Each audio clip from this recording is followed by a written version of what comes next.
जय हिंद बच्चों। आज हम लोग क्लास 10 का क्या है, क्लास 10 का चैप्टर 3 केमिस्ट्री क्या है, केमिस्ट्री चैप्टर 3 देखने वाला है, जिसमें हम लोग चैप्टर 3 क्या है, धातु और अधातु है। तो धातु और धातु में हम लोग धातुओं के भौतिक गुण देखेंगे। अब क्या देखेंगे हम लोग, धातुओं के रासायनिक गुण। क्या देखेंगे, रासायनिक गुण। तो चलिए स्टार्ट करते हैं आपका। तो बोला आपका धातुओं के रासायनिक गुण क्या हो जाएगा, धातुओं के रासायनिक। तो बोला है पहला में धातुओं के है, धातुओं के रासायनिक गुण में पहला है आपका ऑक्सीजन के साथ सहयोग। क्या है, ऑक्सीजन के साथ धातु की अभिक्रिया कैसे होता है, इसके बारे में हम लोग देखेंगे। तो बोला है ऑक्सीजन के साथ सहयोग यानी कि अभिक्रिया। तो बोला है आपका कि सभी धातु ऑक्सीजन के साथ सहयोग करके या अभिक्रिया करके ऑक्साइड बनाती है। बोला है कि सभी धातु ऑक्सीजन के साथ अभिक्रिया करके या सहयोग करके क्या बनाती है, ऑक्साइड बनाती है। जैसे में बोला आपका 4Na सोडियम है, 4Na और ऑक्सीजन क्या आपका, ये ऑक्सीजन है। तो सोडियम जब ऑक्सीजन से अभिक्रिया करते क्या है, सोडियम ऑक्साइड बनाए। क्या बनाया, सोडियम ऑक्साइड। तो ही तो आपका बोला है कि सभी धातु है ऑक्सीजन के साथ अभिक्रिया करके क्या बनाएगा, ऑक्साइड। तो क्या बना, सोडियम ऑक्साइड बना आपका। वैसे दूसरा आपका है 2Mg प्लस में मैग्नीशियम किसके, ऑक्सीजन से अभिक्रिया क्या बना, मैग्नीशियम ऑक्साइड। क्या बना, MgO क्या बना दिया, मैग्नीशियम ऑक्साइड। तो धातु के ऑक्साइड भास्मिक होते हैं, कुछ ऑक्साइड जल में घुलकर क्षार बनाते। क्या है, बोला है धातु के ऑक्साइड भास्मिक होते हैं, कुछ ऑक्साइड जल में घुलकर क्षार बनाते। क्या होते हैं, क्षार बनाते हैं। जैसे में हो जाएगा Na2O प्लस में H2O अभिक्रिया क्या है, 2NaOH आपका हो जाएगा। उसके बाद K2O प्लस में H2O 2KOH क्या हो जाएगा, 2KOH। तो आपका ये क्या बोला है कि धातु के ऑक्साइड भास्मिक होते हैं, कुछ ऑक्साइड जल में घुलकर क्षार क्या होते हैं, क्षार। तो क्षार देखिए, क्षार कब कहते हैं, जब OH रहता है। क्या रहता है, OH जब किसी के लास्ट में तो उसको हम लोग क्षार कहते हैं या भस्म कहते हैं। क्या कहते हैं, भस्म। देखिए ये आपका बोला है धातु के ऑक्साइड भास्मिक क्या होते हैं, भास्मिक होते हैं। याद रखिए धातु के ऑक्साइड क्या होते हैं, भास्मिक होते हैं। कुछ ऑक्साइड जल में घुलकर क्षार बनाते हैं। क्या होते हैं, कुछ ऑक्साइड जल में घुलकर क्षार बनाते हैं।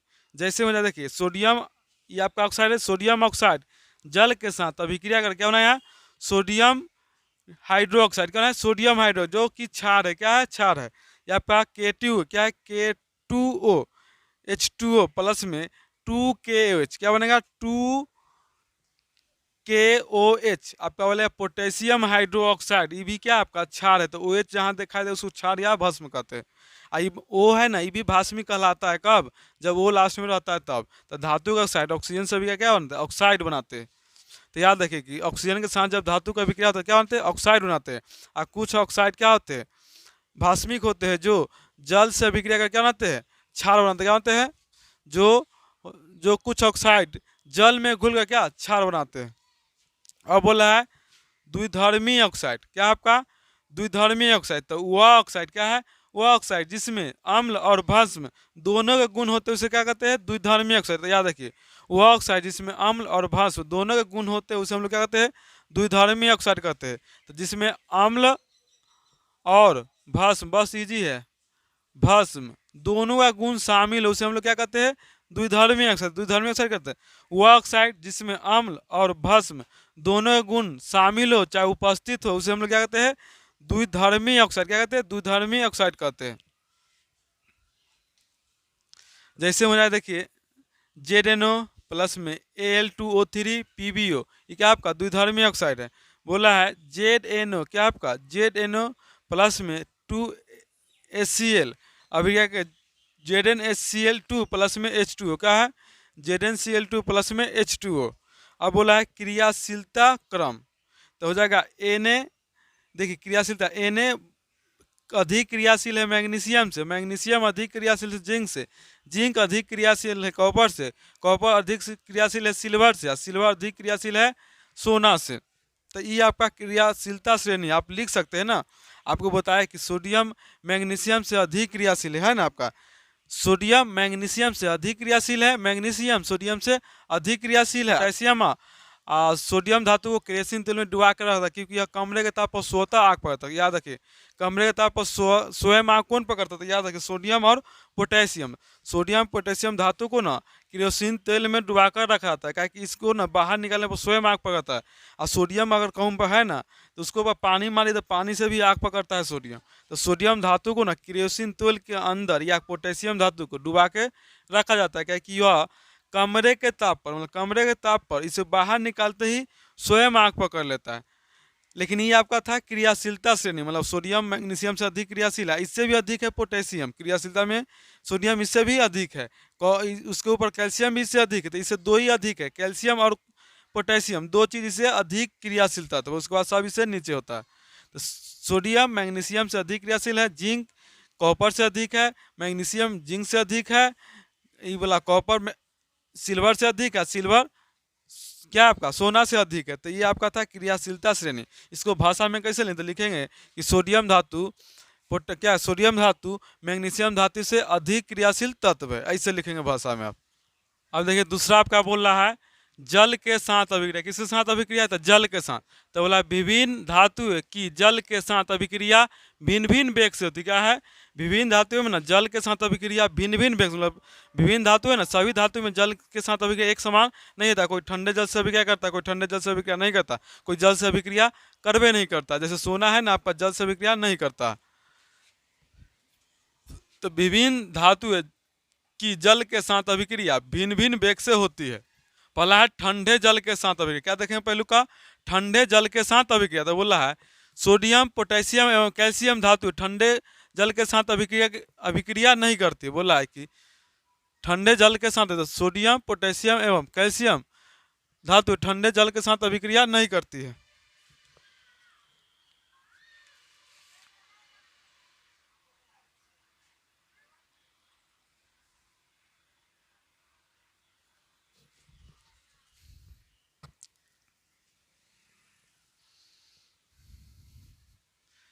देखिए अगला आपका, देखिए ठंडे जल के साथ अभिक्रिया। तो बोला सोडियम पोटेशियम एवं कैल्शियम धातु ठंडे जल के साथ अभिक्रिया करती है। तो याद है सोडियम पोटेशियम है ना आपका, और कैल्शियम धातु ठंडे जल के साथ अभिक्रिया करती है।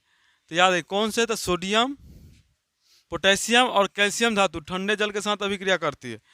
जैसे हम दिले है 2Na प्लस में H2। देखिए सोडियम धातु है, जल के साथ ठंडे जल है, क्या आपका 2H2 ठंडा जल होता है आपका, है ना। तो ठंडे जल के साथ अभिक्रिया क्या बनेगा? 2NaOH प्लस में H2 गैस मुक्त करेगा। क्या करेगा? H2 गैस मुक्त करेगा। तो ये आपका हो गया सोडियम हाइड्रोक्साइड, ये आपका H2 गैस निकल जाएगा। उसी है पोटेशियम, इसके साथ ठंडे जल के साथ अभिक्रिया बनेगा, पोटेशियम हाइड्रोक्साइड और H2 गैस निकलेगा। कैल्शियम किसे? ठंडे जल के साथ क्या कैल्शियम हाइड्रोक्साइड बनाता है और क्या निकालता है? H2 गैस मुक्त करता है। बोला है इसका आपका बोला दूसरा का मैग्नीशियम आयरन एवं जिंक धातु ठंडे जल के साथ अभिक्रिया नहीं करती, यह भाप के साथ अभिक्रिया। तो बोला है कि आपका मैग्नीशियम आयरन एवं जिंक कौन है? मैग्नीशियम आयरन एवं जिंक ठंडे जल के साथ अभिक्रिया नहीं करती है, भाप के साथ अभिक्रिया करती है।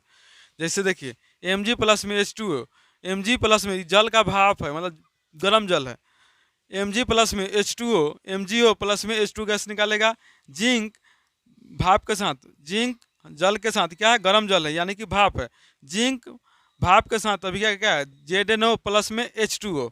आपका अगला दिल है 3Fe प्लस में 4H2O, 3Fe3O4 प्लस में 4H2O। तो यह था आपका मैग्नीशियम आयरन और जिंक धातु जो ठंडे जल के साथ अभिक्रिया नहीं करती, यह भाप के साथ। किसके साथ? इस सभी भाप था आपका जल, ये गर्म जल था, तो भाप के साथ अभिक्रिया किया था। तो मैग्नीशियम जिंक और आयरन भाप के साथ अभिक्रिया करता, ठंडे जल के साथ अभिक्रिया नहीं करेगा। बोला अगला लास्ट है आपका कॉपर मरकरी टीन सिल्वर और गोल्ड जैसी धातु जल के साथ अभिक्रिया नहीं करती। बोला है आपका कि कॉपर मरकरी टीन सिल्वर और गोल्ड जैसी धातु जल के साथ अभिक्रिया नहीं करती। तो याद है कि आपको गोल्ड याद रखना है। इस सोना के बारे में पूछता है आपका, क्या है? सोना के बारे में पूछता है कि गोल्ड के बारे में पूछेगा आपका, क्या है? गोल्ड के बारे में पूछेगा कि जिसमें क्या है? बोलो निम्न से कौन सा धातु जल के साथ अभिक्रिया नहीं? तो याद रखिए सोना, याद रखिए ज़्यादा करके ऑप्शन में आता है। लेकिन आप सब क्या? कॉपर मरकरी टीन सिल्वर और गोल्ड जैसी धातु जल के साथ अभिक्रिया नहीं करती है। आपका लास्ट है क्रियाशीलता क्रम। तो सोडियम मैग्नीशियम से अधिक क्रियाशील है, मैग्नीशियम जिंक से अधिक क्रियाशील है, जिंक आयरन से अधिक क्रियाशील है, आयरन कॉपर से अधिक क्रियाशील, जो हम पीछे भी देखे थे इसके बारे में। ये आपका था क्रियाशीलता श्रेणी। तो सोडियम धातु मैग्नीशियम धातु से अधिक क्रियाशील है, मैग्नीशियम धातु जिंक धातु से अधिक क्रियाशील है, जिंक धातु आयरन धातु से अधिक क्रियाशील है, आयरन धातु कॉपर धातु से अधिक क्रियाशील तत्व है। तो ये था आपका सोडियम मैग्नीशियम जिंक आयरन और कॉपर। अब देखेंगे अम्ल के साथ हो रही है, किसके साथ? अम्ल के साथ अभिक्रिया। अम्ल के साथ अभिक्रिया, आम समझता है ना, जो आम क्या होता है स्वाद में खट्टा होता है ना, तो बोल रहा है कि अम्ल के साथ अभिक्रिया, किसके साथ? अम्ल के साथ। अम्ल के साथ किसके अभिक्रिया कराएंगे? धातु को। तो धातु प्राय अम्लों के साथ अभिक्रिया करके अम्ल से हाइड्रोजन गैस मुक्त कर क्या करता है यार? धातु जो है ना अम्ल से अभिक्रिया क्या मुक्त करता है? Hydrogen gas. इतना नहीं तो कुछ नहीं, धातु प्राय अम्लों के साथ अभिक्रिया करके हाइड्रोजन गैस मुक्त करती, नहीं बोलेगा तो चल जाएगा। बोला कि अधातु प्राय अम्लों के साथ अभिक्रिया कर कौन सा गैस मुक्त करता है? हाँ, हाइड्रोजन वाला H2 गैस। कौन गैस? H2 गैस मुक्त करता है। जैसे में देखो सोडियम है, Na से क्या होता है? सोडियम आई हाइड्रोक्लोरिक अम्ल क्या है? और 2 लागने तो तनु हाइड्रोक्लोरिक अम्ल। कौन अम्ल है? तनु हाइड्रोक्लोरिक अम्ल। तो बोला कि सोडियम धातु ना तनु हाइड्रोक्लोरिक अम्ल से अभिक्रिया करके क्या होता है? Sodium chloride. क्या होता है? सोडियम क्लोराइड को हम लोग जिससे साधारण नमक क्या बोलते हैं? साधारण। तो बोला है कि सोडियम धातु क्या बोला है? सोडियम धातु है ना, सोडियम धातु तनु हाइड्रोक्लोरिक अम्ल के साथ अभिक्रिया करके क्या बनाता है? सोडियम क्लोराइड बनाता है। और कौन सा गैस मुक्त करता है? हाँ, H2 गैस। कौन? H2 gas. तीर के चिन्ह ऊपर है, इसमें निकल रहा है। क्या कर रहा है? निष्कासन में क्या होता है? निकलना। तो याद रखना सोडियम धातु जब तनु हाइड्रोक्लोरिक अम्ल के साथ अभिक्रिया करता है क्या होता है? सोडियम क्लोराइड और H2 गैस निकाल देता है। अब बोला Mg से मैग्नीशियम होता है ना, मैग्नीशियम तनु हाइड्रोक्लोरिक अम्ल के साथ अभिक्रिया करके क्या होता है? मैग्नीशियम क्लोराइड और H2 गैस को निकालेगा। हाँ, क्रियाशीलता क्या बोला है? क्रियाशीलता क्रम। देखो जो है ना, जिधर नोक उधर छोट पढ़ा था ना, इधर नोक इधर, मतलब इससे कह रहा है ना कि छोट करने के लिए क्रियाशीलता कम है। तो बोला कि सोडियम धातु ना मैग्नीशियम से अधिक क्रियाशील है। क्या है? सोडियम जो इधर है ना तीर का चिन्ह, तो इधर छोट हो रहा है ना, तो छोट मतलब क्रियाशीलता कम। क्या है? तो बोला कि सोडियम क्या है? सोडियम है ना, सोडियम धातु मैग्नीशियम धातु से अधिक क्रियाशील है। इसका मतलब मैग्नीशियम सोडियम से कम क्रियाशील है, होगा ना। सोडियम ना मैग्नीशियम से अधिक है, तो मैग्नीशियम सोडियम से क्या होगा? कम हो जाएगा। उसी मैग्नीशियम किससे अधिक है? एल्युमिनियम से। मैग्नीशियम एल्युमिनियम से क्या अधिक क्रियाशील तत्व है? एल्युमिनियम किससे? जिंक से अधिक क्रियाशील तत्व। तीर का चिन्ह दिखा रहा है कि क्या है? सोडियम सबसे अधिक है अभी, मैग्नीशियम एल्युमिनियम और जिंक। तो याद रखना ये इतना जो लिखा हुआ ना किताब में, इतना लंबा लंबा लाल से, तो में लिखल होगा इसके बारे में बोला होगा कि सोडियम धातु ना मैग्नीशियम से क्या है? अधिक क्रियाशील तत्व है ना। इसको बोला होगा मैग्नीशियम धातु ना एल्युमिनियम से क्या है? अधिक क्रियाशील तत्व है। इसको बोला होगा एल्युमिनियम धातु जिंक से अधिक क्रियाशील तत्व है। इसको उल्टा भी बोला होगा कि सोडियम धातु से मैग्नीशियम धातु क्या है? कम क्रियाशील तत्व। क्या है? उल्टा बोल सकता है ना, सोडियम धातु से मैग्नीशियम धातु क्या है? कम है ना क्रिया। तो ये बोला सोडियम धातु से मैग्नीशियम धातु क्या है? कम क्रियाशील है। क्या है? कम क्रियाशील धातु है। उसी इसका बोल लेना। अब बोला है 4 नंबर, धातु के अन्य अधातुओं को लवणों के विलयन के साथ अभी क्या करना है? बोला धातु के अन्य धातुओं के लवणों, किसके साथ? लवणों के विलयन के साथ अभिक्रिया। किसके साथ? लवणों के विलयन के साथ अभिक्रिया। तो बोला है कि क्रियाशील धातुएं अपने से कम, क्या बोला है? क्रियाशील धातु अपने से कम क्रियाशील, मतलब क्या बोला है? क्रियाशील धातु है ना अपने से कम क्रियाशील धातु के लवण के विलयन से कम क्रियाशील धातु को विस्थापित कर देता है। कह रहा है कि इसके जो अभिक्रिया करेगा ना उसमें यौगिक होगा, लवण है। क्या है? लवण। उस लवण क्या होगा? मतलब इससे कम हुआ। क्या है? क्रियाशील धातु से कम क्रियाशील धातु हुआ। किसका? तो बोला कि लवण के विलयन से क्या निकल देगा? कम क्रियाशील धातु क्या करता है? विस्थापित। क्या करना? मतलब ये जगह से हटा के दूसरे जगह रख देना। मान लो कि बुक को हम यहाँ से उठा के यहाँ रख दे, क्या कर? विस्थापित कर दी। अब यहाँ से समझो, बोला है कि जिंक क्या है? जिंक इधर है, क्या है? विलयन किसका है? Copper sulphate. किसका विलयन है? देखो जिंक एक धातु है, ये विलयन है। क्या है? बिलियन है। आई बिलियन कैसा है, तो इससे कम क्रियाशील वाला है। कैसा है, ऊपर लिखा है ना कि क्रियाशील धातु अपने से कम, क्या बोला है, अपने से कम क्रियाशील धातु के लवण, क्या है, के लवण को बिलियन, क्या है, बिलियन से कम क्रियाशील धातु को विस्थापित कर, देखो विस्थापित, तो ये जिंक गया, इसको यहाँ से हटा के पिघला दिया, यहाँ से गया, इसको धक्का मार के पिघला दिया, विस्थापित किया ना। अब यहाँ से ये भाग आया तो क्या इसके जगह पर आके बैठ जाएगा, तो देखो यहाँ क्या जाएगा, जिंक यहाँ चला था, Zn SO4 बनेगा ना, ये वाला जिंक इसको हटा के अपने बैठ गया था, क्या होना Zn SO4, तो लिख रहा है Zn SO4। ये भागा था, यहाँ भागना आया था, तो कहाँ क पर, तो कौन विस्थापित हुआ, क पर। ऐसे हम समी क्या पढ़ाए थे हम लोग, चैप्टर 1 में पढ़े थे ना, विस्थापन अभिक्रिया, कौन अभिक्रिया, एकल विस्थापन अभिक्रिया, द्वि विस्थापन अभिक्रिया पढ़े थे ना। तो उसमें पहले कम क्रियाशील, तो है तो बोला कि ये देख कॉपर ना जिंक से क्या है, कम है ना, ऐसे भी लिख सकते हैं कॉपर क्या है, जिंक से कम क्रियाशील, इसलिए ना कॉपर किसको हटा दिया, सॉरी जिंक किसको हटा दिया, कॉपर को। हम लोग जानते जो कमजोर आदमी रहता है उसका गुजारा कहूँ नहीं होता, इसलिए इसका गुजारा नहीं है, इसके साथ किसके साथ, सल्फेट के साथ इसका गुजारा नहीं, गया धक्का मार के हटा दिया। अब कौन आएगा, आयरन, एफी मतलब क्या होता है, आयरन, आयरन कॉपर सल्फेट, क्या है, कॉपर से। अब आयरन फिर जाएगा यहाँ से, इसको हटा देगा, किसको, कॉपर को, तो क्या बनेगा FeSO4, मतलब आयरन सल्फेट, क्या बनेगा, आयरन सल्फेट। और कॉपर को विस्थापित किया ना, कॉपर के हटाया ना यहाँ से, ये गया आयरन, इसको हटा, क्या है कि कम क्रियाशील, क्या है, कम। और सिंपल और याद है, कम आदमी का गुजारा, बोलो कमजोर आदमी का गुजारा कहूँ नहीं होता है, कमजोर करने वाला कम क्रियाशील, क्या होगा, कम क्रियाशील। ये है अधिक क्रियाशील, ये अधिक है तब ना इसको जाके हटा दिया, अगर ये ताकतवर होता तो इसको जाके हटा देता, इसलिए क्या है अधिक क्रियाशील है, ये कम, तो आयरन कॉपर से है ना अधिक, अधिक होता है। अब क्या बोला है, धातुओं की क्रियाशीलता श्रेणी, तो श्रेणी क्या है, श्रेणी समझो क्या, ऐसे एक दो क्वेश्चन आता है, सबसे अधिक क्रियाशील धातु कौन है, बहुत बार पूछता है, इसको याद रखना, इस श्रेणी को ना माइंड में छाप लेना कि कौन कौन था, पूछेगा कुछ नहीं, यहाँ से क्वेश्चन उठाएगा, यहाँ से कुछ ज्यादा करके ये वाला क्वेश्चन उठाता है, सोडियम ज्यादा करके उठाता है। हाँ तो देखो ये क्या है, धातुओं की क्रियाशीलता की श्रेणी है, श्रेणी है ना, ये वाला दिल उसको क्या कहते हैं, श्रेणी। ये देखो इतने तक है ना, पोटेशियम से लेके कहाँ तक, सोडियम तक, बहुत अधिक क्रियाशील, क्या है, बहुत अधिक क्रियाशील कौन कौन है, तो सोडियम, बेरिलियम, कैल्शियम और पोटेशियम। तो याद रखना पोटेशियम, कैल्शियम और सोडियम बहुत अधिक क्रियाशील धातु है। तो वो है बोला कि अम्ल के साथ, किसके साथ, अम्ल के साथ तीव्रता से अभिक्रिया करके H2 गैस निकालती है, मतलब ये सब धातु है ना, अम्ल के साथ तेजी, तीव्रता मतलब समझ रहा है, तेजी से अभिक्रिया करके क्या निकाल देगा, H2 गैस, जिसको हम लोग क्या कहते हैं, हाइड्रोजन गैस।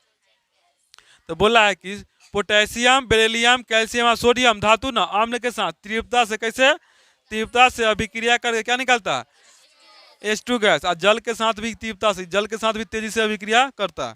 अब बोला है अम्ल के साथ मंद अभिक्रिया, तो कौन कौन करता है, मंद, मंद होता है थोड़ा मोड़ा, क्या है, हल्का, मीडियम, क्या होगा, मीडियम अभिक्रिया, समझ रहे हैं ना। एक होता है बहुत तेज, एक तुम लोगों जैसे है ना बच्चे में तो होता है, एगो बहुत ज्यादा तेज होता है, एगो थोड़ा बड़ा तेज है, एगो सबसे कमजोर होता है। तो ये बीच वाला कौन है, मीडियम, मध्य है, मतलब न तेज है ना कमजोर है। तो बोल रहा है कि देखो कहाँ से स्टार्ट होता है, मैग्नीशियम से, और कहाँ तक, लेड तक, कहाँ तक, लेड। देखो क्या बोला है, तो magnesium, aluminium, zinc, iron, cadmium, cobalt, nickel, tin, lead, ये सब ना किसके साथ अभिक्रिया करता है, मंद अभिक्रिया। कैसे अभिक्रिया होता है, किसके साथ, अम्ल के साथ चाहे जल के साथ, दोनों के साथ, अम्ल के साथ बोलो चाहे जल के साथ, क्या है कि धातु सभी क्या है, धातु है ना, तो धातु अम्ल के साथ भी अभिक्रिया करता है और जल के भी साथ अभिक्रिया करता है। ऐसे क्वेश्चन बताए कि निम्नलिखित में बताए कौन अधिक क्रियाशील तत्व है, तो लिखेगा कॉपर, जिंक, आयरन, सोडियम, इसमें सबसे अधिक क्रियाशील धातु कौन है, सबसे अधिक देखो सोडियम माना गया, देखो क्या कि सबसे ऊपर कौन है, पोटेशियम, बेरिलियम, कैल्शियम और सोडियम। और उसके बाद इसे देखो सारा नीचे वाला कहाँ है, आयरन यहाँ है, जिंक यहाँ है, कॉपर तो बहुत नीचे बैठल है। हाँ तो इसको ये चार हुए, पोटेशियम, बेरिलियम, कैल्शियम और सोडियम, इतना याद रखना। इसके अलावा ना क्या कि ये चारों में से कोई ये आएगा, पोटेशियम आएगा ना तो सोडियम, अधिक पूछेगा तब, और कम पूछेगा तो कौन, ये याद रखना Ag और सोना, दो चीज, सबसे कम कौन होता है, सोना, और उसके बाद सिल्वर याद रखना। अब बोला है हाइड्रोजन के नीचे, कोई क्या बोला है, हाइड्रोजन के नीचे वाला धातु ना अम्ल के साथ अभिक्रिया नहीं करता है, इसलिए क्या इस सबसे कम क्रियाशील कौन हो जाएगा, सिल्वर और गोल्ड। ये सब देख, कॉपर सबसे कम क्रियाशील है, मरकरी है, सिल्वर है, प्लेटिनियम है, गोल्ड है। तो ये 5 को याद है, जिसमें पूछता कौन है, गोल्ड और सिल्वर ज्यादा करके पूछता है। सबसे कम क्रियाशील धातु कौन है, तो गोल्ड और सिल्वर याद रखना। हो गया ना, चलो।